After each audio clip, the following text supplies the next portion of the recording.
that I saw Power Rangers because I was in a very bad emotional state before I saw it. And I knew that Power Rangers was probably going to be an uplifting movie that would lift up my spirit, so I decided to see it. And I know what Power Rangers is because I've seen it. I've seen TV shows of it before, and it's basically a show about being friends, about being positive, about that anything could get done, and I definitely needed to see a movie like that. But it was much more than I expected. But how did I get down to that negative state?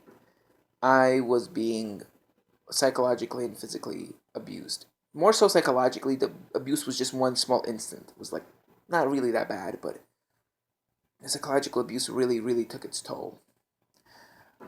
So before I get into the review, I'm gonna give a little back history on why I was you know, so down. But I'm such in a good mood that even though I'm going to talk about, I might get a little upset, but I mean depressed, but not depressed. But I might get a little blue, but not that much, not really. So basically, I came to a relative of mine asking for guidance, telling him that I'm dealing with a difficult time. I was studying for an exam and I failed it because there were fill in the blank questions, and I usually struggle with those because there are no word banks, and basically I have short-term memory issues. He knows that. He says, "No, it's your fault because you didn't study enough." Staying up to 4 o'clock in the morning, not 4 o'clock, but staying up to the wee hours in the morning, studying, reading definitions, reading, going over and over and over and over the the test the test review, going over and over it, reading chapter after chapter, trying to actually absorb as much as information as you can, reviewing like crazy for the test, cramming and reviewing. So reviewing before it's time to take the test, and then cramming the day before, and even studying up to the last few seconds before the test actually began. And also getting the right amount of sleep too, the day before the exam. So I did everything that was recommended to get basically the best results for the exam, but I completely flunked it. I didn't get the results back, but I knew I flunked it because I made some very, very critical mistakes. I identified the wrong. It was simple but very, very critical mistakes. A bond between between carbon and oxygen is covalent, and I wrote down as a response that it was ionic, and then I remembered my mistake, and I was like, oh crap, I just completely screwed it up. I was panicking, and so I wrote down just one wrong word in a short response. But there were a lot of mistakes like that I realized, so I'm probably going to get a very bad grade. Probably a D, maybe even an F. Of course, I'm actually really, like, smart, but I completely panicked. And so when I went to my relative, he says, F you for asking for help, not for that, for trying to take the easy way so you could enjoy your life. F you for that. F you for trying to cheat your way into an easy life. Easy life. Yeah, you mean failing three math tests over and over again because you can't remember the formulas? How is that easy? You fucking jack. Excuse my language. Got a little upset there. Just so tired of all this psychological abuse. I'm just so freaking tired of it. It's really getting to me now. I've dealt with it for so many years, and now I'm finally starting to understand what it's really about. It's not teasing, it's freaking abuse. When somebody tells you F you and is screaming at you and is like telling you that you're worthless, you kind of want to wish that person never existed, to be honest with you. Not never existed, or that you were never put into that place to begin with. It's just so dehumanizing to be talked to that way. And when I started criticizing how he was treating me, he says, "No, you deserve to be. Why should we care?" Not well. When I was talking about more about now about healthcare, I was afraid I was going to lose my Pell Grant and my Medicare because of who becoming president. So he said, "Why should we have to pay for you? You drew the short end of the stick. Why should you're the one who's unlucky? So why should we have to pay for your bad luck?" That's exactly what that mofo said. That's exactly what he said. That's actually verbatim what he said. Why should we have to pay for you drawing the short stick? comma, why do we have to pay for your bad luck? I always claimed my entire life that I was kind of unlucky because, a lot of bad things happened to me, being bullied. Like, a lot of times I would predict bad things and they would end up happening, like, randomly, not, self-fulfilled prophecy type. A couple times were, but a lot of times were completely random, had nothing to do with self-fulfilled prophecy. Nothing to do with, like, oh, I know it's going to happen because there's a pattern going on. No, like, completely freaking random. Like, one day, when I was 12 years old, I predicted that relative was going to kick me out of the house for no apparent reason, even though he never did so before. Just random prediction. I had a really bad day at school for doing something really good. No, I did something really good, and I theorized that I had reverse karma. That because I was so unlucky that I reversed karma, and I wanted to see if that's true or if I'm just, making it up. If that was just not real. So I decided to do something nice for the teachers. Because they were always being mean to me. I was in a very abusive environment in school as well.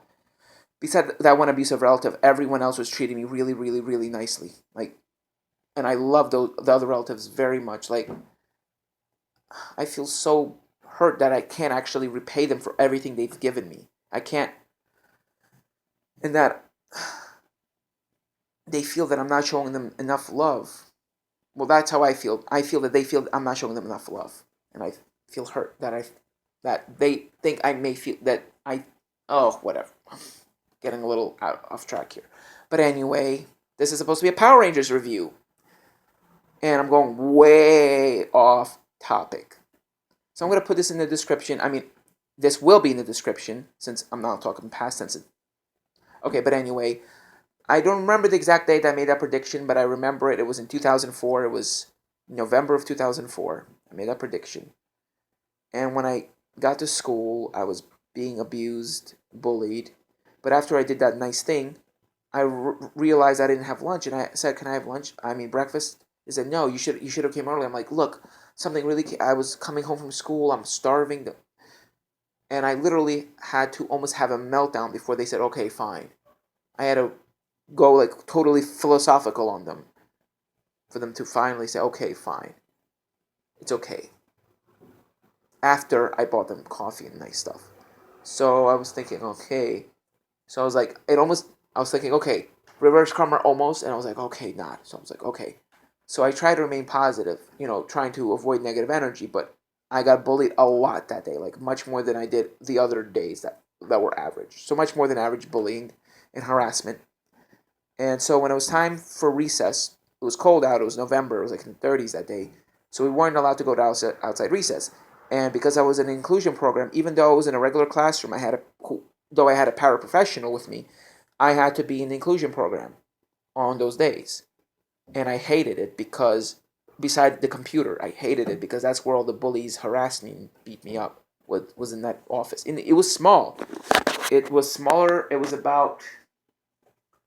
this about the size of my bedroom. It was about as wide as from maybe here, from this wall to maybe the end of my bed.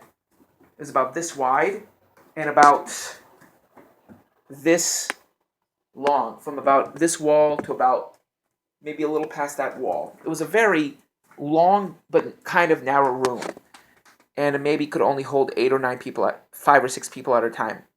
Actually, it was much narrower. It was like from the wall to maybe almost to the end of my bed, and it was about long though. It was much longer though. It was about from here to maybe just a little past that wall, and there was supposed to be a big desk in here. A coat rack was like right over here. Computers were over there. So I'm kind of giving you the visual description of the room. Of course, I'm not going to tell you the school or the room number because that would be totally inappropriate. So totally off limits. Anyway, I have almost an eidetic memory, but not eidetic because I can't remember exact dates and times. I actually have to go look it up to see the weather that day. And I could approximate almost exact what day it was, but not. But I do think in pictures. So photographic memory, I think, is more accurate. But anyway, I still do, recall events and sound and pictures too, and sounds too, and feel, and what actually I felt. So I basically feel everything. Anyway, going on with the introduction, that day, I was not allowed to use the computer because they were saying I was rude to them the way I talked to them. And I'm like, I'm sorry, but you didn't want me to have lunch. You were saying it was my responsibility, and yet something came up, and they were mistreating me so bad. I said, you know what? I swear to God that I'm so effing unlucky that when I get home, my uncle will kick me out of the house. Okay, my uncle, yeah, he's my uncle. Just blurted it out. Damn it. That he will kick me out of the house for no effing reason, and I was repeating it in front of my grandparents. That when he comes home, this will happen. This will happen. And they're like, no, it won't. I'm like, yes, it will. I can predict. I have this feeling. My feelings are almost never wrong, and I was repeating this over and over and over and over and over and over and over and over and over and over and over and over and over and over again. Anyway, my uncle the day before did not threaten to kick me out of the house. He never did. He just said, if you're going to annoy me, I will ask you to leave the living room. But I felt that I was so unlucky that even though I did everything, I felt that I was doing everything to avoid that. I felt that I'm so unlucky that it's still going to happen anyway. So, but I still tried really, really, really hard to avoid that. I did everything. I was like being like very meticulous about how everything was, so he would not be upset. He told me what got him upset, and I did everything to avoid it. And like my grandpa was watching TV, and I asked him, please, can you not watch TV here because he'll blame me for the TV being on here. He didn't like the TV being on. He wanted the TV on to be in the living room, bedroom, not in the living room. So anyway, I was doing homework, and I asked him how his day was, and he told me to get the F out of the house. Not sarcastic, how was your day? Not like that. I asked him kind of like, hey, how was your day? Like very cautiously, afraid of what could happen next, kind of. Maybe that's why he kicked me out. And then right after saying, how was your day? I was going to tell him, oh, I had such a terrible day. I was just about to say that. Just about to when he said, get the F out of the house. I'm like, what did I do to you? I didn't. And then I kind of I just really lost it. Like, all that anger, I kind of was wanting to explode. But if nothing happened, maybe I wouldn't explode that day, but maybe the next day. It was just all that abuse from that one day just built up into a big meltdown. I had a big ass meltdown. No, I didn't hit anybody, but I slammed the door so hard that when I stormed out of the house, several cracks appeared in the wall. And yeah, I cursed and screamed out, everybody in the house except my uncle, blaming them for what happened, saying, you must have talked to him, you must have did this. You promised me this wouldn't happen, and I predicted I'm always right, I'm like, thank you for, I've just completely lost it. I kind of regret what I did. Maybe he sensed my pending explosion and that's why he kicked me out and he wanted me to vent out, but I wasn't venting at the moment he said that, but right after I started venting. Because I asked him, because I thought I was hearing things. I thought it was just my negativity tricking me, so I asked him. That's what I was thinking at the time, that, oh, it's probably just my imagination. I'm like, I'm sorry, I didn't hear what you said. He said, I told you, get the F out of the house. Get out. And I did, but not after I raised up like pretty bad outburst. And I asked him later why he did that. He simply told me I didn't like your attitude. No, he said you were watching TV. I'm like, no, I wasn't. The TV was completely off. He actually thought I was watching TV just because I was in the living room. He always assumed I was a liar, even though I hardly ever lied. Even though the TV was off way before he came in the house. And maybe this was because of, all the negative energy that I put on myself. He didn't even tell me. He said, if the TV is going to be on, he said, you're going to leave the living room. He then kicked me out of the house, just as I actually predicted. Maybe that was self-fulfilled prophecy. I'll, let you decide what that was, what that actually was. But that realization that I might have reverse karma led to me becoming very, very superstitious in the next few months. And by this spring, I began to do OCD rituals. And surprisingly, it worked. Maybe this was all just, mind over matter type stuff. But all of a sudden, all the bad things stopped. He moved to a different state. I got his living room. His bedroom. His bedroom that was once a kitchen. Everything started going good for me. Everything. I had no TV, like none of my own. I had nothing of my own. Nothing. Only thing I had was books, backpack, and a freaking couch in the living room. Yeah. That's all I had. And a roof over my head, thanks to my grandparents, thanks to my loving grandparents. And my uncle, even though he was not a very nice person, but I thought he loved me. I just thought he was not just a person with anger issues, but he loved me. But maybe I was wrong. I don't know. But anyway, he always picked on me the most. Always me. And sometimes other people too, but not as bad. Like, he would criticize people and kind of lash out, but not as much as he did to me. Something tells me if he had a diagnosis, probably narcissistic, maybe sociopathic, but most likely narcissistic. Just my opinion. Maybe it was just anger over, not being able to find a successful job in life. Maybe that, but anyway, things got better for me. I went to a special needs school about a year later, and I had to go through a lot of therapy to get rid of all the anger and all the just sadness that accumulated from all the abuse. Actually, later that year, that same school year, I was pushed down a flight of stairs and got injured about the peak of the bullying, when the peak of the bullying was occurring, about the absolute peak of that school year, about peaking, and I actually got punished again. You know what for? For trying to notify the principal of the incident against that inclusion director's advice. So, speaking of Power Rangers, this is why I could identify to Billy Cranston that much. All of this 17 minutes dedicated to how I was bullied. And there are probably a lot worse bullying stories than mine out there too. Much worse than mine.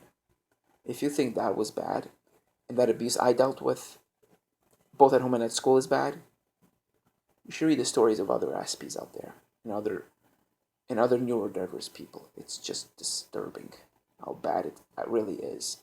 But now it is getting better due to all the awareness, especially here in New York, of what really is going on.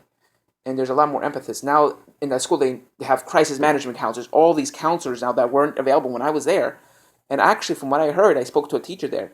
She said that I was actually the reason that all this happened. That my neglect and abuse was the reason. And that the inclusion director, was actually fired for how she treated me. I kind of feel sorry for her. As much as I went through, I'm kind of an empathic person, so I kind of feel what she's going through, even though she did all this crap to me. It was out of fear, to be honest with you. Bullies who could beat her up. She kind of did this to save her own ass from being beat up. There were some very violent students in there, and I think what she should have done instead is had those students transferred to another school. That's what she should have done. She didn't have to negate my rights to protect her life or her body from those people with emotional issues. It just wasn't right. They should have did this, what they're doing now, way back then. And that would have worked. So this is kind of a semi-Power Rangers review, really bullying story. I'm going to upload this to YouTube. And this is the pre-Power Rangers review, so there won't be any spoilers in this movie beside